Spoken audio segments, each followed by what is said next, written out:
আহলুস সুন্নাত ওয়াল জামাত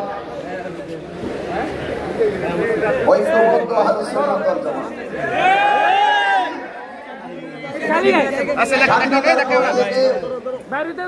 বাংলাদেশে আমরা তাৎক্ষণিকভাবে আহলুস সুন্নাত ওয়াল জামাত শান্তিতে বিশ্বাস করে, আহলুস সুন্নাত ওয়াল জামাত সম্প্রীতিকে বিশ্বাস করে। এই ইসলাম একমাত্র শান্তিপ্রিয় দল। কানকার সেই শান্তিপ্রিয় মানুষ আজ ঐক্যবদ্ধভাবে জাতীয় কাউন্সিলের মাধ্যমে জানান দিতে আজ ঢাকার প্রাণকেন্দ্রে উপস্থিত হয়েছি এবং সেটা জানান দিতে চাই, আহলুস সুন্নাত ওয়াল জামাত কখনো লাল চক্ষুকে ভয় পায় না।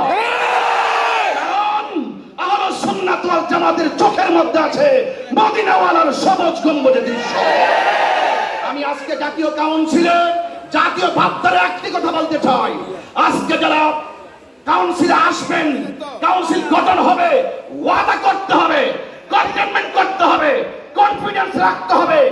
আমাদেরকে সকলকে হাতে হাত রেখে একটি কথাই বলতে হবে, আমরা যেন আর কখনো নিজেরা নিজেদের সাথে না করি, আমরা যেন নিজেরা নিজেদের সাথে হিংসা না করি, আমরা যেন নিজেরা নিজেদের সাথে প্রতিহিংসা না করি। আমরা সকলে ঐক্যবদ্ধভাবে অনেক দূর এগিয়ে যাব ইনশাআল্লাহ। আমরা আপনারা সবাই মিলে হাতে হাত রেখে একটি কথাই বলবো, তুমি কে আমি কে, তুমি কে আমি কে,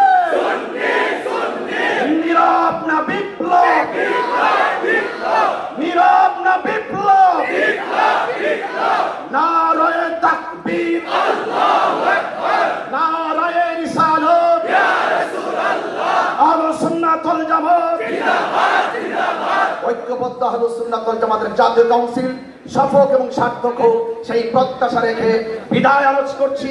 আসসালামু আলাইকুম ওয়া রাহমাতুল্লাহি ওয়া বারাকাতুহু।